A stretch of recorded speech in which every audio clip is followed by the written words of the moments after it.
refurb campaign, we static fired with all 33 Raptor engines. This was a chance to see all the hardware operating together, and for this flight, our teams had an opportunity to make adjustments or hardware replacements for this first ever reflight of the Super Heavy booster. And then it was ship's turn. We took it through several static fires. First, we did this short duration single engine burn to simulate an in-space reignition of Raptor using those header tanks, those smaller tanks up in the nose cone. We also completed a longer duration 60-second burn with all 6 engines. So where you're really putting the entire propulsion system that's going to be used for the ship's ascent into space through the paces, making sure everything's working together before we go stack it on the pad. And in the end, these changes represent the core of our test program. And reflying a booster for the first time is a major milestone, especially so early in the flight test program. Now, Falcon did it in just over 30 flights. And Starship's doing it today on just its 9th flight. It's not wild just because of how much faster that is, but just how much bigger Starship is. Falcon 9 can lift about 23 metric tons into orbit. Starship is designed to lift 200. That is so exciting. And on top of that, we're also reflying engine 314 for its 3rd flight, which you might recall is the engine with a pie on the nozzle. And you could see that engine there. It is a milestone, most definitely, but we do remain focused on getting to the point where no refurbishment is needed between any of the flights. Yeah, that means we want to launch it, bring it back, look at it, reload propellants, go again. That is really what's key. That is what full and rapid reusability will look like. We're coming to you today from Star Factory, our new 1 million square foot manufacturing facility in Starbase, Texas. The Super Heavy booster is the first stage of the Starship launch vehicle stack. It's the largest boost stage ever developed for any rocket ever. Having the largest rocket ever is a very cool engineering feat, but the thing that really makes a difference is the ability to rapidly reuse that rocket to launch many other missions. Reflying Booster 14 is an important first milestone in that we have proven that we can recover a vehicle, turn it around, and fly it a second time. But it's not a victory lap yet. From an operational perspective, an ideal state looks like a vehicle where very few things have to happen on it in order to take back off again. So we catch the vehicle, put it back onto the launch mount, put a new ship back on top with its payload, refuel, and take back off. And that same booster will come back to the launch mount, and we do the same thing all over again. Falcon is, reusing at a pretty high rate, and we get to go look at them and say, what did you learn? What is good? What is bad? And as we continue to build the Starship process. Zero-touch refurbishment really looks like a commercial airliner. The advantage we have on Booster relative to when we developed Falcon 9, for instance, is this was really designed from the outset for rapid reusability. We're using all of the flight test learnings from our version 1 and version 2 vehicles in our orbital flight test campaign to inform the design of our version 3 vehicle. The next generation vehicle will be the first time that we've really attempted to make rapidly reusable thermal protection on a rocket. In the next iteration, we'll be able to add in new innovative materials and regenerative cooling that will enable rapid zero-touch refurbishment. Rapid reusability, the ability to fly, turn the vehicle around, and refly again immediately is really the key goal of the Starship program. It is so cool to see our teams working together as Starship is learning from Falcon with reusability, and now we're seeing Starship do the same thing today. So all eyes on the rocket on the pad, getting ready to launch in just about 17 minutes from now. That's right. Looking at our levels real quick, we're a little bit more than halfway full on fuel and LOX on the booster, over 80% full on the ship, so we'll have to fill those header tanks. But everything looking good. We're not tracking any issues on the range. As a reminder, we watch sea states, air, and land around the launch site here and also over in the Indian Ocean where we're going to be doing our reentry. Not tracking any blockers to launch at the moment. Weather is gorgeous, has not been a concern all day for launch. We've been moving through all of our pre-flight checkouts pretty smoothly so far this morning, getting the ship and the booster ready for prop load, making sure guidance, navigation, and control are aligned. Everything's ready to go. You can see with the frost coming off, we're getting. We started loading All of the propellants on board both ships about 45 minutes or so before launch. They kind of stagger where we start with ship and then move into booster. We're going to continue loading these propellants on board until just about 3 minutes before liftoff. We'll close out on the ship first and then on the booster. But bottom line, everything's looking great. Not tracking any vehicle issues, range issues, weather issues. We're looking really good right now for a launch at the top of our window right at 6:30 p.m. Central. Yeah, seeing the propellant loading is making this getting more and more exciting. Today is going to be a wild ride for Super Heavy. We're putting the booster through several tests to expand the envelope on its capabilities and get flight data to make its return and catch more reliable. Now, another unique change in today's flight will be the addition of the first ever directional flip of the booster. That's right. If you followed previous flights and you kind of wonder to yourself, why does the direction of the booster flip seem random? Surprise, it's because it was. We've got a couple of views from previous flights where you'll see the booster kind of go in different directions, and it was really small differences in the thrust of those ship engines. As they started up, they would nudge the booster in an initial direction, and so the booster would essentially sense that and then lean into it, and it'll react, the engines will gimbal, and then it'll continue the flip. That was the easiest option technically, but you do take some performance hits since you're essentially setting aside propellant to accommodate every single direction for a flip. Exactly, but if we know which direction we're flipping, then we know how much propellant we will need and can instead use more of the propellant to burn longer during ascent, adding more velocity to ship and increasing how much payload it can ultimately deliver to space. Yeah, so today I got my trusty Super Heavy here. We're going to intentionally try to flip straight up. So as you're separating from the ship, we want to get to here as you're doing that boost back burn. The fastest way is to just flip straight up and go into it. That's roughly what we did on Flight 5. It's the most direct way to get into that orientation for the boost back burn. What you don't want to do is when you flip all the way down like that, we did that on Flight 7, it takes you in a big loop, uses the most amount of prop, not efficient. We're at the point where we want to start kind of tuning it in and getting some extra performance out of the booster.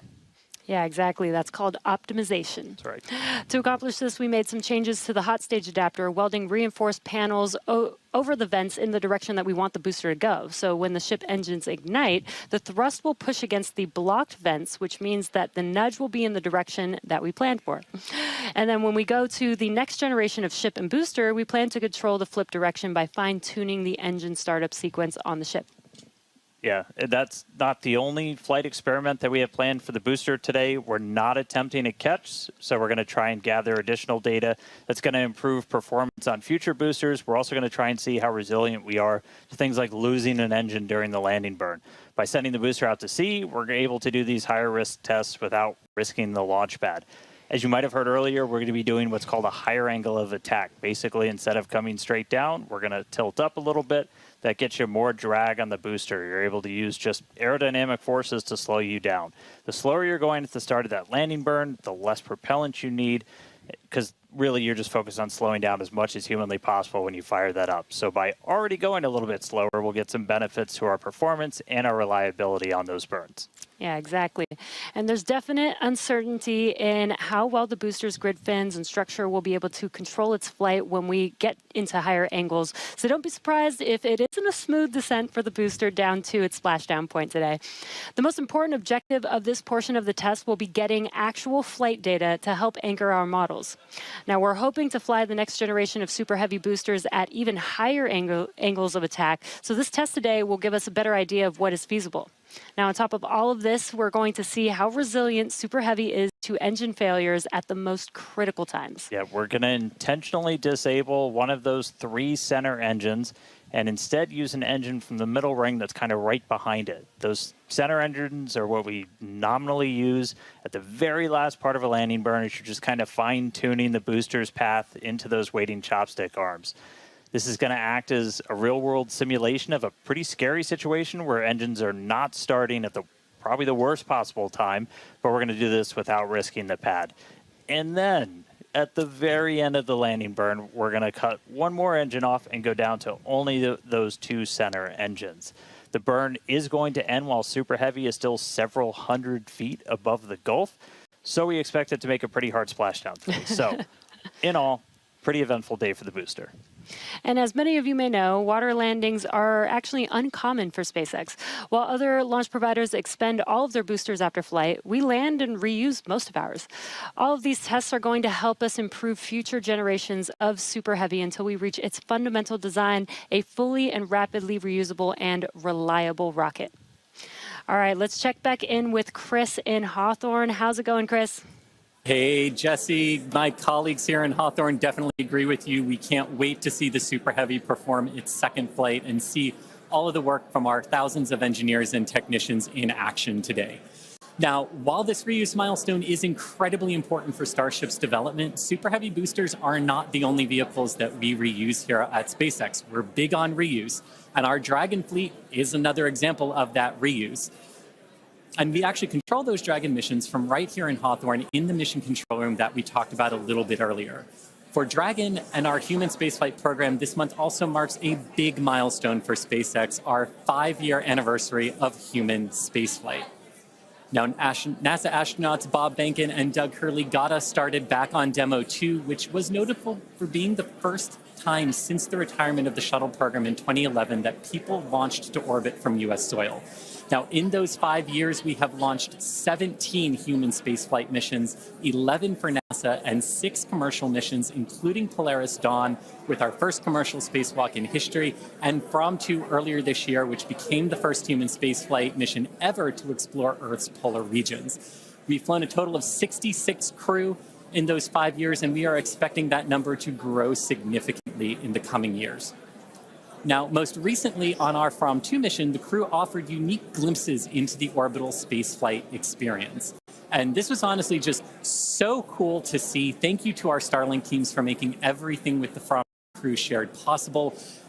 This honestly made me feel like I was right there with them in Dragon. They were living, they were working, they were relaxing, they were doing their experiments while also having fun. Basically, just being people and inviting us along for the ride. And that was really meaningful.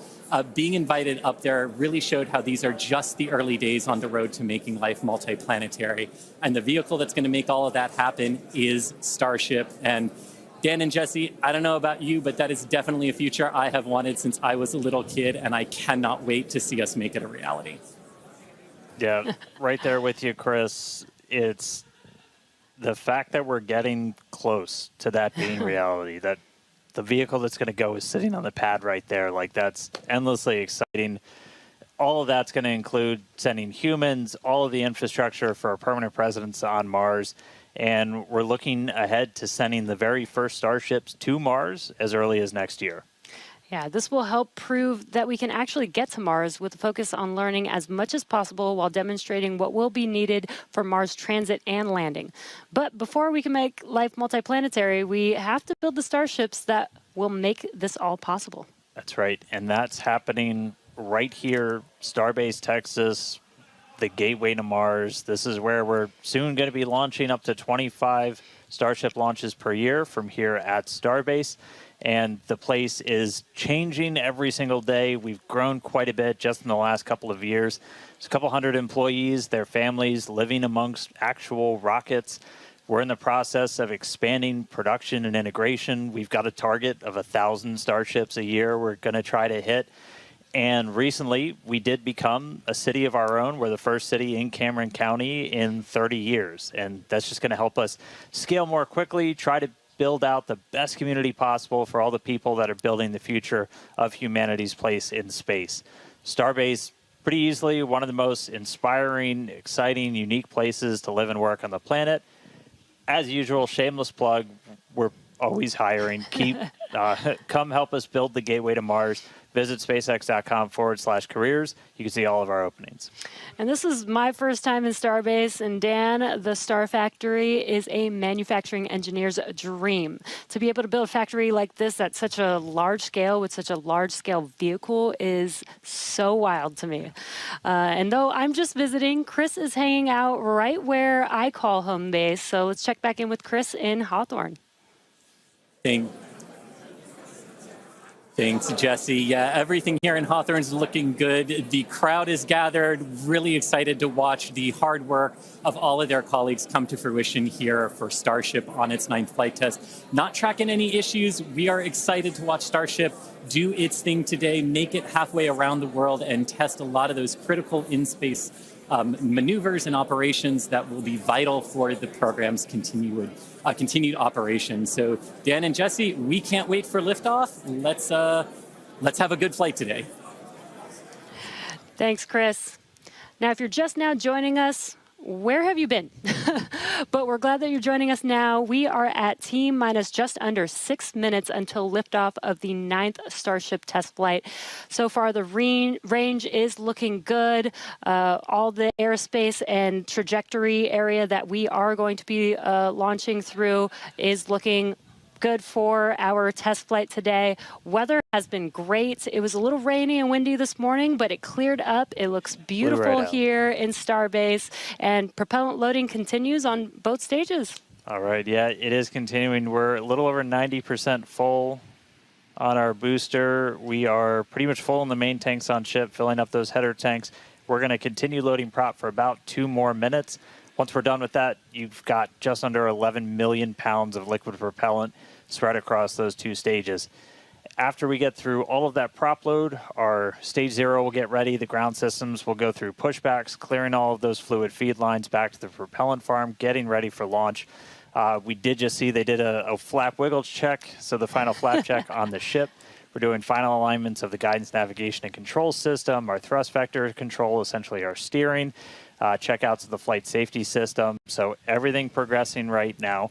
If we do need to hold, that can come at T-minus 40 seconds. That's a point built into the countdown where we can pause to wait for any final checkouts, pressurizations, anything that we need to complete. We can hold there. We will only hold there if we're tracking an issue. We're not currently tracking anything that will hold us at T-minus 40 seconds. But if you've seen a Starship launch before, they can happen. We can push through them and then launch that day still. Exactly. But when we do pass through T-minus 40 seconds, a number of events will occur in rapid succession. The ground spin and ignition systems come up to flight pressure. Ship goes to internal power, and then after that, the quick disconnect or QD. Arm lockout is removed in preparation for retraction just shortly after T-minus 0.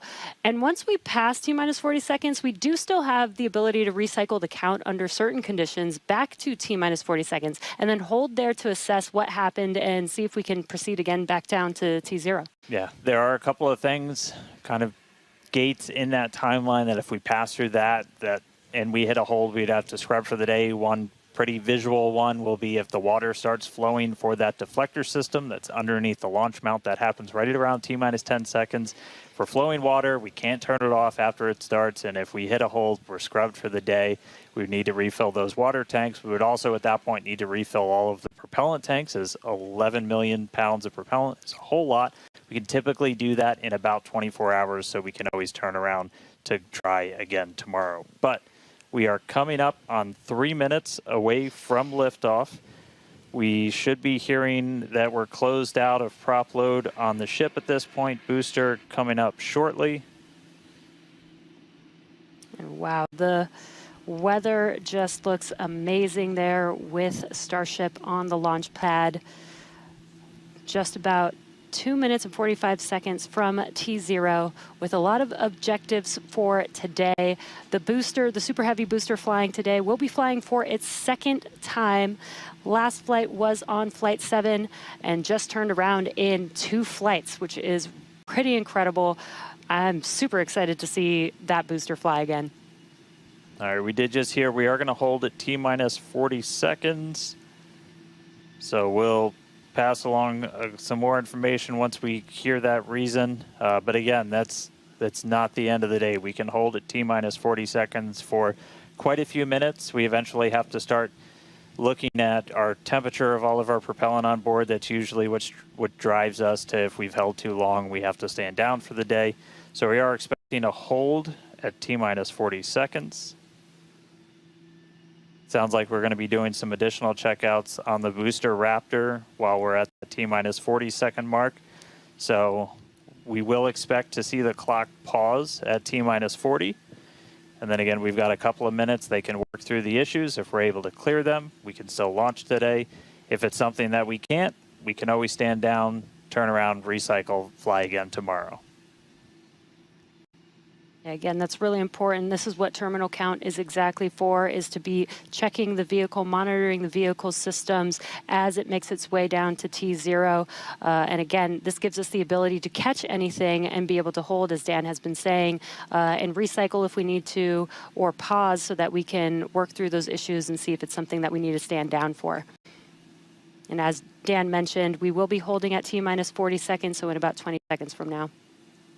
Yeah, so we'll hold there, and they'll work through these final checkouts on, sounds like just one of those Raptors on the first stage on Super Heavy, which, as you said, we're reflying it for the first time. 29 of those 33 engines have already been used in a launch, one of which has already launched Twice, and twice, we'll go for and its is getting ready for its third time. Right. And you just heard our flight director for the day, Joe Sliker. He just shared that we are going to hold at this T-minus 40 second mark. Keep an eye on one of those Raptor engines on booster.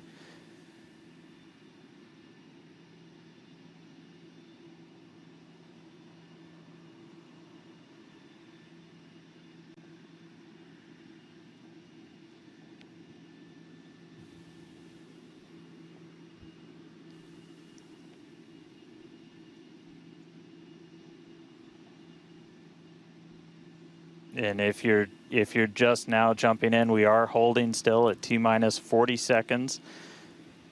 Watching one engine, waiting for temperatures to kind of get to a zone that we want them to on one of the engines on the booster, on the Super Heavy booster, getting ready for its second ever flight.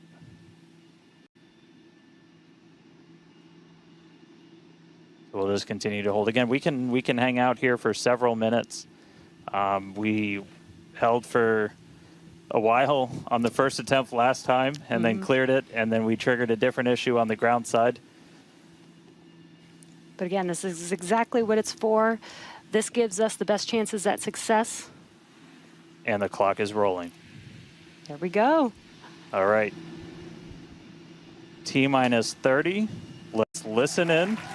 Watch that first flight proven Super Heavy. Get ready to take off from Starbase.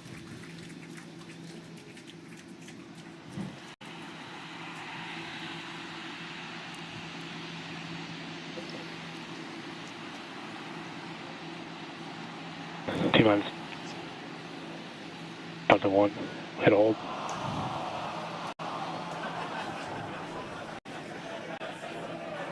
We did have a hold, and looks like the clock jumped back to T-minus 40 seconds.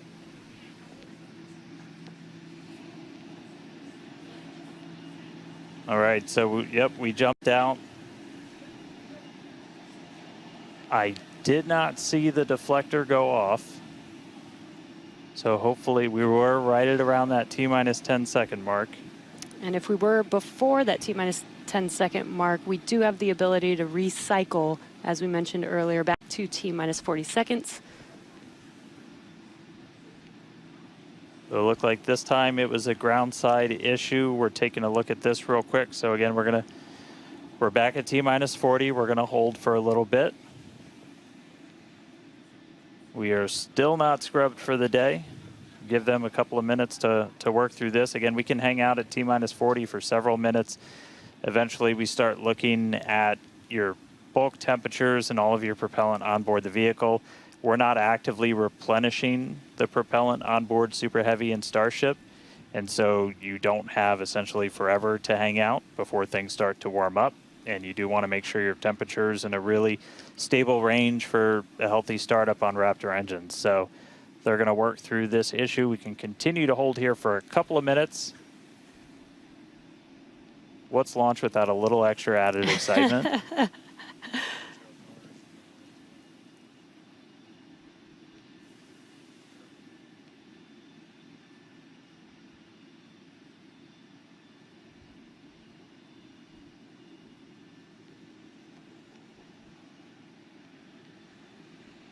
All right, so cumulatively, we've held for a little over 3 minutes between the two holds. Again, this is a ground side issue. on our tower. The techs are looking through the data right now to see if it's something that we can either work through or if it would cause us to have to stand down. So we're continuing to hang out with them, holding at T-minus 40.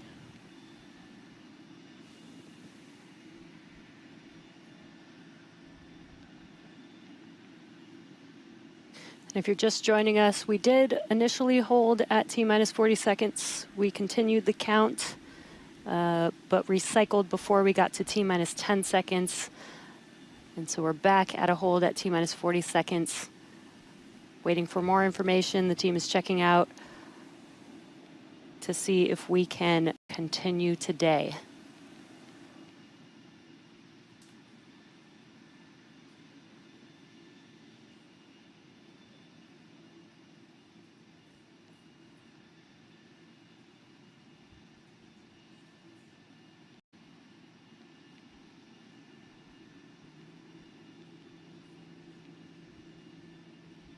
And we're continuing to hold here at T-minus 40 seconds.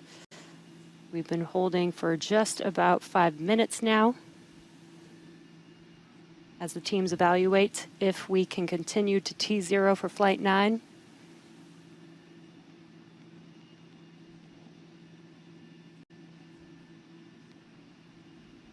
All right, so it sounds like we're coming to a resolution.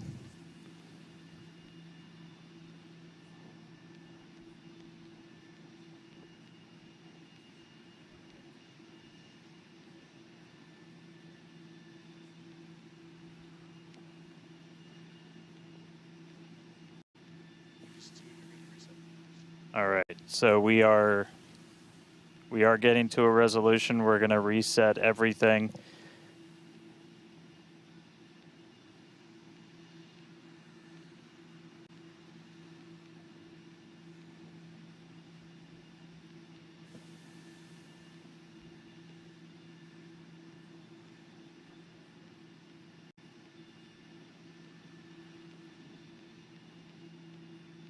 All right, so we're going to see the clock. It is now rolling. Here we go. We saw an issue with that quick disconnect to the ship. There is a chance that automation will kick us out again if we encounter the same issue. But for now, the clock is rolling. We'll see if we pass around that T-minus 10 second mark.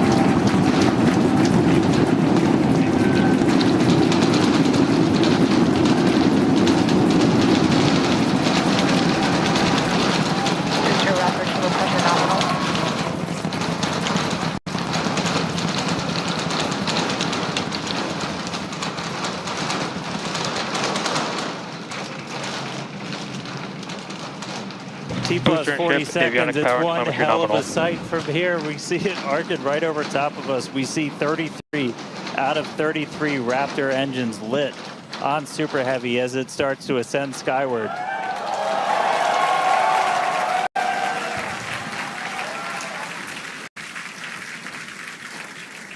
Coming up on maximum aerodynamic pressure, then only about a minute and a half until we get into hot staging. Wow, Dan, that was incredible. We could feel the building shaking here, feel the vehicle's power. Now we're just about a minute away from shutting down those engines on the booster. Again, this booster is flying for its second time today. All right, so hot staging coming up a little under a minute.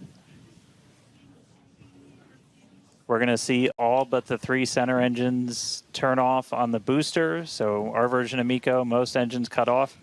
And then just a few seconds later, hoping to see 6 engines ignite on ship. to push it away.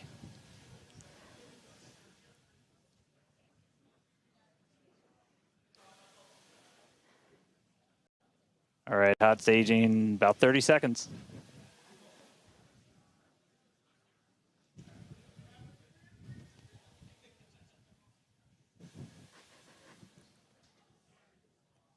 And definitely keep an eye on which way the booster flips. First ever directional flip we're going for today. Should flip straight up.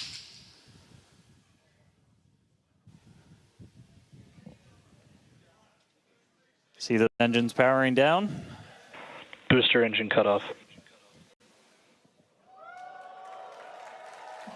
Ship ignition. Stage separation. Incredible flip by Super Heavy booster, and you can see those 6 engines, those 3 engines on the ship ignited. 6 healthy Raptors running on ship, on its way to space. Peek that engine view. Booster doing the boost back. Chris, how's it looking over there in Hawthorne, man? It is looking chamber pressure is nominal. It is looking absolutely incredible here in Hawthorne. As we said, 6 healthy engines on ship. We've got 13 out of 13 engines on the booster. Now down to those 3, which is what we expect in the final moments of the boost back burn. Now, as a reminder, we are not recovering the Super Heavy booster today. We are instead going to do some... shutdown. And there we had a good shutdown of the boost back burn. Next up will be the jettison of that hot stage Ship ring. avionics, power and telemetry nominal. Great call out there that everything looking nominal aboard the Super Heavy vehicle, which is returning to Earth, and we're going to be doing some experiments with it, including a higher angle of attack re-entry, as well as some engine tests as it gets closer to the Gulf. We are, again, because of these tests not recovering it, we are sending it to the Gulf on purpose to do those tests. But again, you see the booster on the left-hand side of your screen. You see ship with 6 healthy engines continuing its ascent to its planned suborbital trajectory. Everything going very well so far for Starship's 9th flight. Now 4 minutes, 15 seconds in. Great views from inside of the aft engine area of ship there, looking at those 3 sea level and 3 Raptor engines on the right-hand side of your screen. The booster doing its LOX dump, that liquid oxygen dump. So because we don't need some of that liquid oxygen propellant in its tanks, we vent that propellant out to lessen the booster's mass as it comes in for its landing. Just absolutely gorgeous views watching these 2 vehicles do their respective things in the skies over Texas here today. And Dan, we're approaching the 5-minute mark into the flight. Super Heavy is descending rapidly. What can we expect here in the next few minutes as it does its atmospheric tests? Yeah, now as we had talked about, Super Heavy might not have a very smooth ride down. We're going to be putting it through this higher angle of attack. So we're kind of pitching it up a tiny bit, increasing drag. We've done this in wind tunnels. We've done this in computer modeling. It shows that sometimes the control isn't great, but only one way to really prove it out, and that's to get real-world data. So here comes Super Heavy. It should be igniting for its landing burn in just about 40 seconds from now. And we are going to relight 13 engines, then bring that down to 3 engines. As we talked about earlier, we will be intentionally shutting down. We will be shutting down one of those 3 center engines intentionally to push the limits of the Super Heavy booster. Ship Raptor, chamber pressure is nominal. And continuing to see 6 healthy engines on the ship. 3 sea level and 3 vacuum engines still ignited as the Super Heavy booster is making its way back down to Earth. We can see those grid fins doing some heavy work. Booster landing startup. Ignited for our landing burn.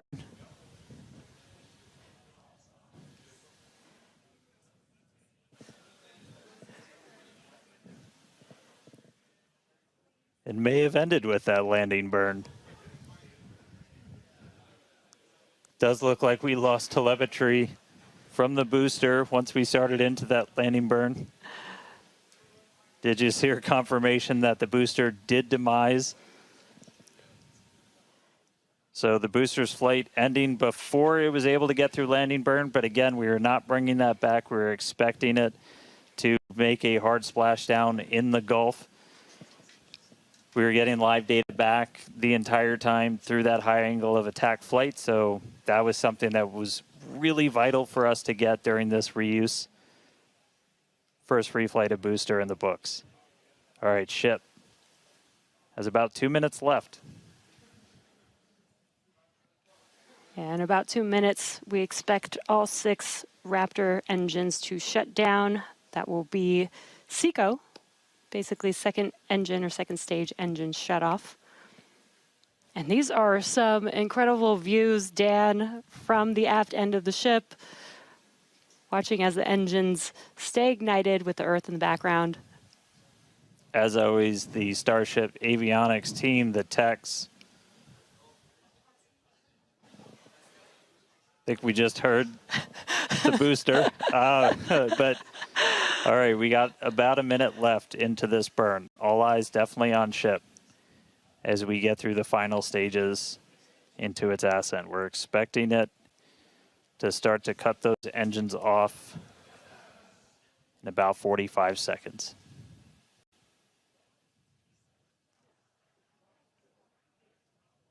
Terminal guidance.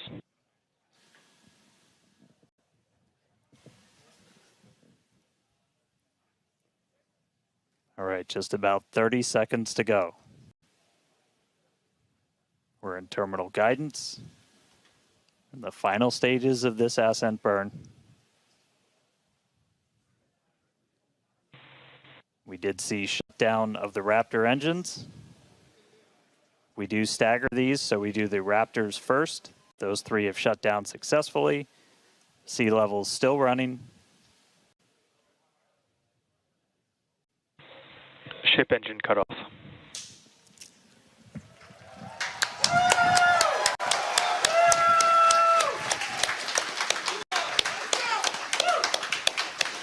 Ship engine cut off, the 3 most beautiful words in the English language. And great call out that we had nominal insertion.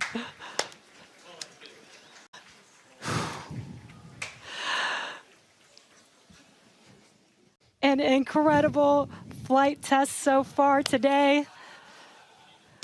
We reflew a super heavy booster for the very first time in 9 test flights. Ship is in its orbital trajectory. Again, it's going to remain suborbital for its mission today. But it ignited It ignited all 6 of its engines and made it all the way through SECO just now.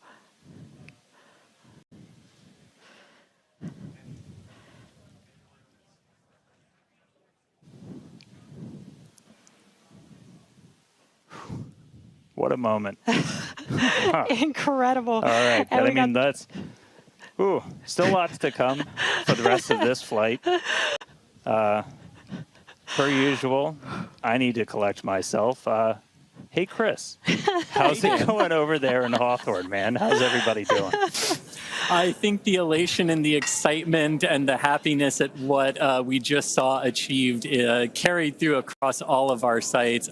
What an incredible view to see Starship back orbiting the Earth just under 11 minutes into our mission. Absolutely exciting to see all of this and super pumped, especially to see all of the team's hard work in action here today.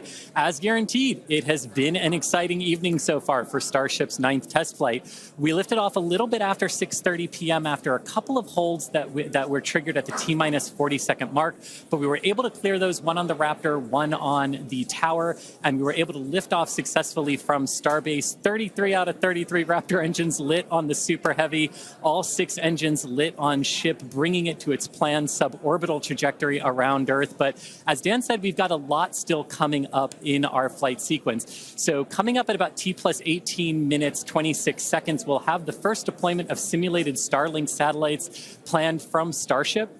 That will be followed at about T plus 37 minutes and 49 seconds by the relight of a single Raptor sea level engine in space. This is going to help us gather data on our ability to do a deorbit burn for future Starship missions that will go orbital.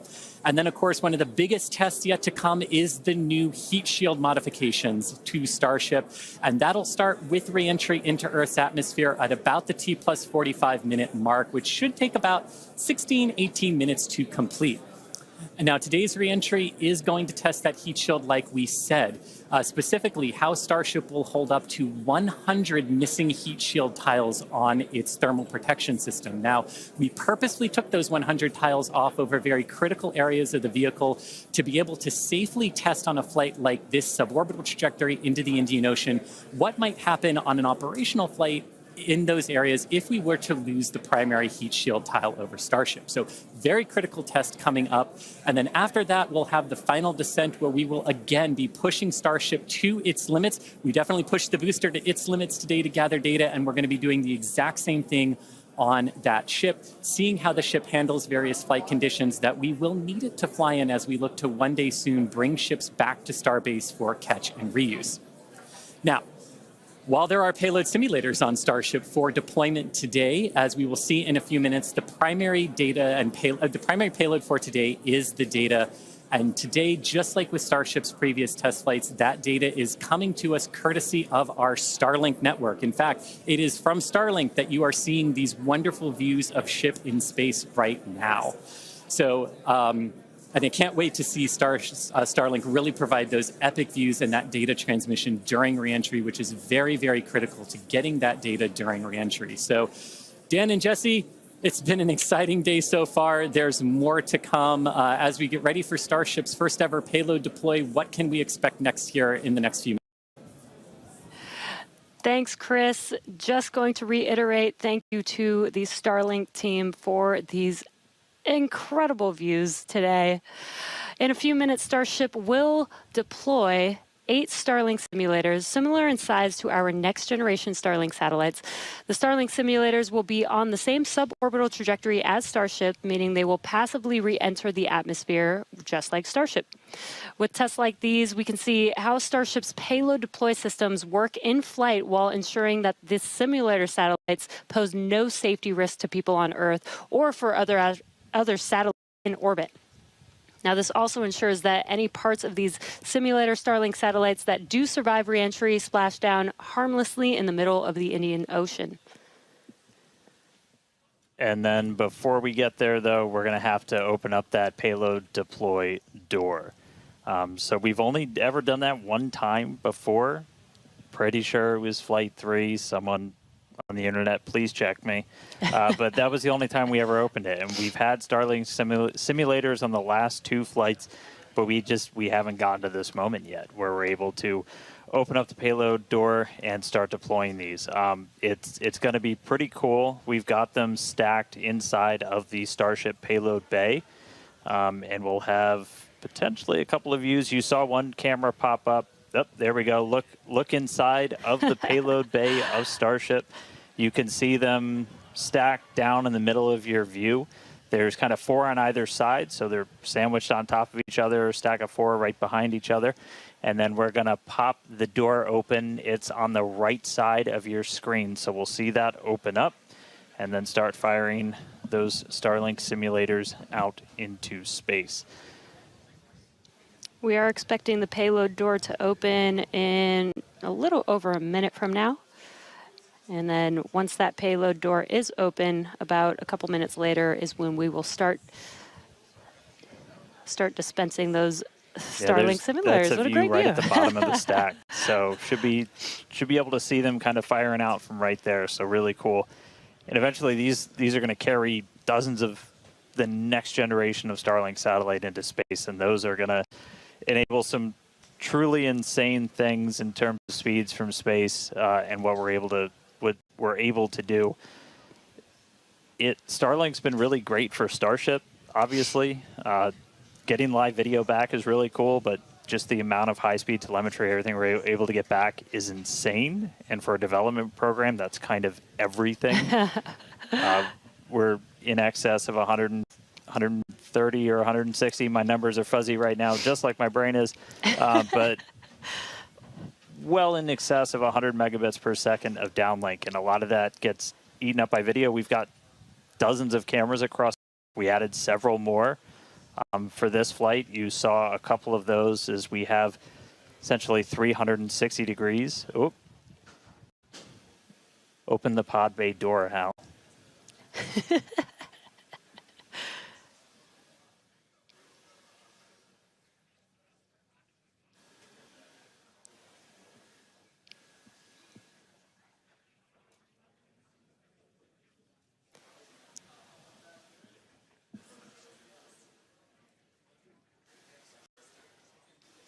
Now we are expecting the payload door to open any moment now, so we're watching out for that.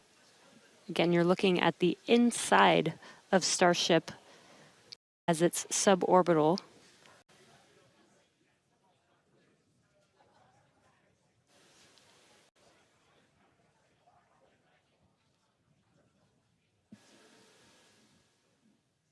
Well, we heard the door open was in progress.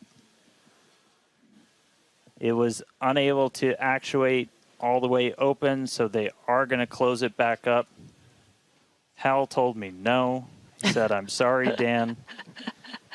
Can't do that. Looks like we won't get the door open today. But that's okay.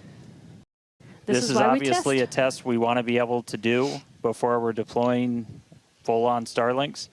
But the real focus for this, now that we are in space, is getting to that reentry. That is the most critical phase of Starship that we still have to prove out.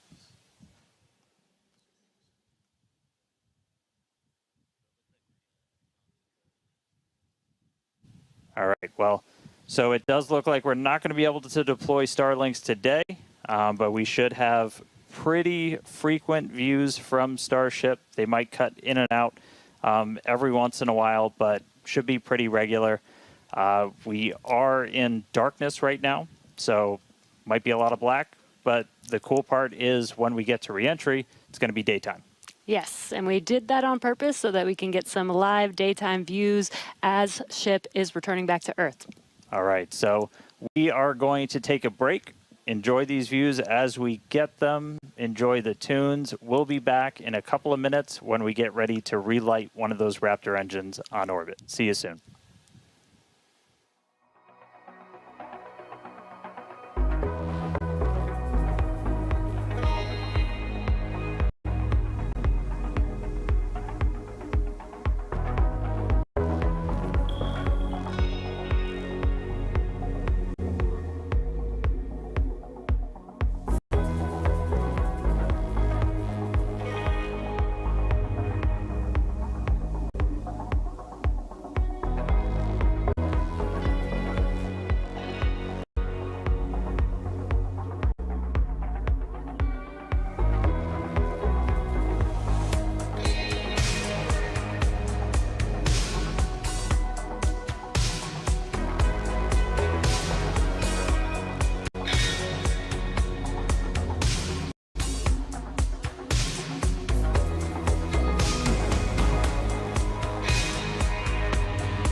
All right, if you're just tuning in, we are about 30 minutes into today's flight test, and the ship is on its suborbital trajectory. As you can see in some of the views and from some of the telemetry, we are in a little bit of a spin. We did spring a leak in some of the fuel tank systems inside of Starship, which a lot of those are used for your attitude control. And so at this point, we've essentially lost our attitude control with Starship. We are still on a path toward reentry. We are suborbital, so no matter what, we are going to enter. However, this lowers the chances for it to be a controlled reentry. So if you think back to Flight 3, when we had something similar happen, just the end symptom of a loss of attitude control, we were in a roll by the time we hit reentry. So we are going to re-enter. We should hopefully still have views. The Starlink satellites are pretty robust to still maintaining contact. We've got 4 of those terminals on the vehicle, and they're pretty robust to maintaining contact even when we are in a spin, essentially. So we should hopefully continue to keep live views. It's going to still be dark until we get a little bit closer to entry, as we are a little bit, we're coming up on Africa. I believe we do swing just to the south of that continent. And by the time we start heading out over the Indian Ocean, we'll start heading into a sunrise. So, not looking great with a lot of our on-orbit objectives for today, where we were hoping to do the PEZ deploy and relight an engine, and then really importantly get into that controlled entry to really put the heat shield through the ringer.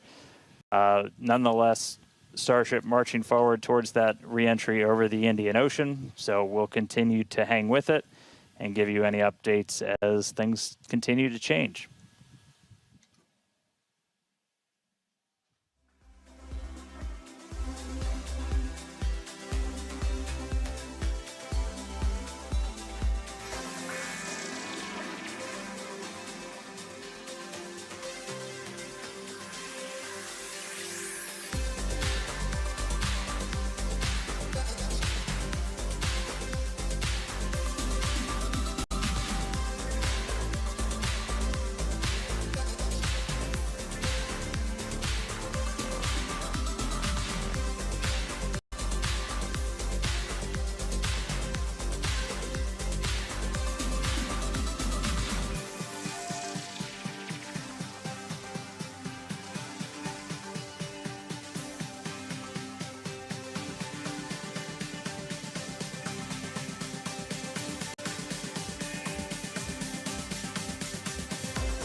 All right, so 36 minutes, 15 seconds into today's flight tests. You're seeing some flat movement here on the ship.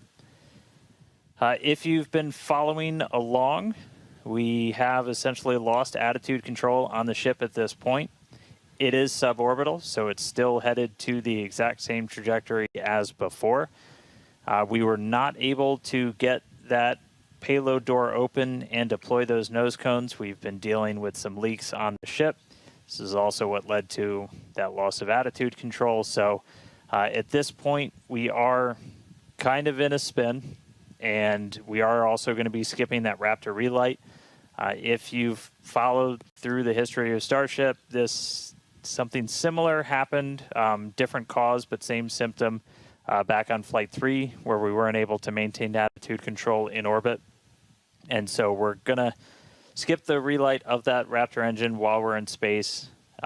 We are going to still proceed with entry, but as we are not able to control the attitude of the ship, as we get into entry, it will enter in whatever orientation it is in at the time, which does not bode well for the ship's heat shield, as we're not going to be essentially aligned the way that we want to do for reentry. So it is definitely coming down.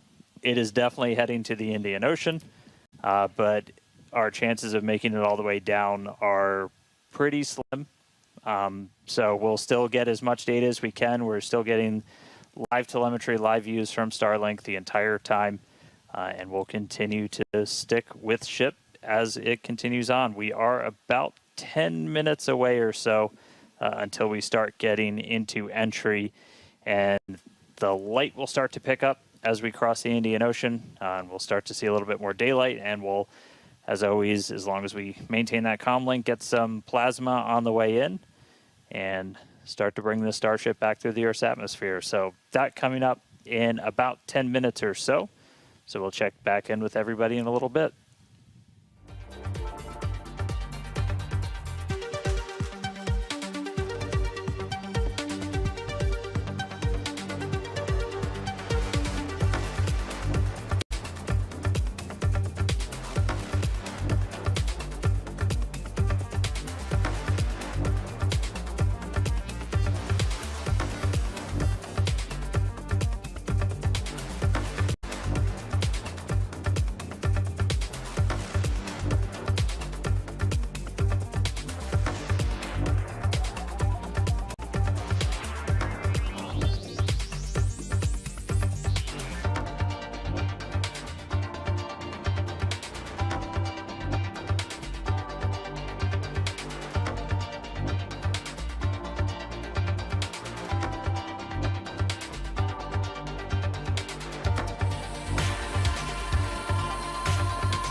And if All you- right, so we are 42 minutes and change into today's flight test. You're seeing the light show start as Starship is getting closer to its reentry. If you're just tuning in, we were able to successfully make it to orbit, run into a couple of issues as we've coasted to our entry point over the Indian Ocean. At this point, we had lost attitude control of the ship and entered into a spin. The team made the call to do what's called passivate the vehicle, so we're essentially venting all of the remaining propellant overboard, and it's going to make an uncontrolled reentry. Important to note, this is a contingency that is planned for, and we clear the zones in the Indian Ocean where these entries could take place. So we're not going to come down exactly where we would have had nothing happened, but we do clear a tremendous amount of space out in the Indian Ocean in the event that we run into this. We understand that there are always risks, essentially, with these flight tests, with the hardware, but we don't really accept any compromise when it comes to protecting people. And it is one thing to note is we will actually still re-enter in our planned airspace zone, which is good. That is exactly what we planned for. You know, we do plan for if something does go a little bit off nominal, that we have enough airspace cleared out for situations just like this. Yeah. Reentry is still just that really critical phase that we need to try and gather as much data, as much information as possible. Is a fully reusable heat shield has never been flown before in the history of space flight, and that's something that Starship still has to crack. And so we had a whole range of experiments on this one at this point, and we just started to lose some of our cameras, so it's very possible that we'll start to lose contact with Starship a lot sooner than we would have if it was a nominal reentry. So we are expecting it to break up essentially on its reentry over the Indian Ocean. So not able to do a lot of our on-orbit objectives today, but just the fact that we, got it into space was just a really big moment for a lot of the team. Yeah, and another thing to note is that Super Heavy did fly for its second flight today. It first flew on Flight 7, and it made it all the way to our shutdown of all the engines and stage separation, getting ship into its suborbital trajectory today. It did ignite its 13 engines, but it did demise at that point. We did plan to fly it back down to Earth at a higher angle of attack, and we do expect it to stress the vehicle a lot more than what we've seen previously. So it's not unexpected that we did lose the booster before we got to the actual landing. Yeah. So we're gonna continue to hang out and see if we get any updates on ship. Those look like we might be getting some video back soon. There we go. So this is a view essentially on the top part of Starship. You're looking up at the payload bay and towards the nose cone. So views are going to be a little bit scarce potentially, as again we are in essentially a tumble. We had lost that attitude control. So Starlink, when it's able to connect, able to feed this down. We are at the phase where we would expect entry to start within the next minute or so. So we are entering uncontrolled, but again, we're entering into an airspace and a sea space that is cleared and monitored in advance of launch and before we get to this phase. And with the views that we are able to see, you are seeing a lot of that plasma build up. During reentry, we do expect the vehicle to see about 1400 degrees Celsius, and there you can see the flap feeling that temperature there, a little bit melting away. But as we expected with the spinning of the vehicle, we are no longer controlling the attitude of the vehicle. So this is now, at this point in the test flight, it is expected to see it begin to demise a little bit on its way back down to Earth. Yeah, and so we'll stick with it for as long as we're kind of getting any reach back from the ship as it starts to make this reentry. But yeah, so it's re-entering actively right now. And again, we did do what's called passivation. So you essentially vent all of your excess propellant overboard before you hit the atmosphere. That's a safety measure we can take on the ship while you still have contact with it. So that was done. It's now coming down in the predetermined hazard area that was cleared ahead of flight. Not controlled, so we're not going to get all of that reentry data that we're still really looking forward to. This is kind of a new generation of ship. It has different flaps, improved heat shield, a whole lot of things that we're really trying to really put through the ringer, as there's a whole lot we still need to learn before we get to kind of the next step that we're hoping for, which is going to be that ship going orbital and eventually coming back here for a catch. So getting through one of these fully is going to be really important. It's not going to be today, but we are just going to stick with the ship, see what else we can learn as it makes its way through the atmosphere and brings an end to the 9th flight test. So we'll stick with it.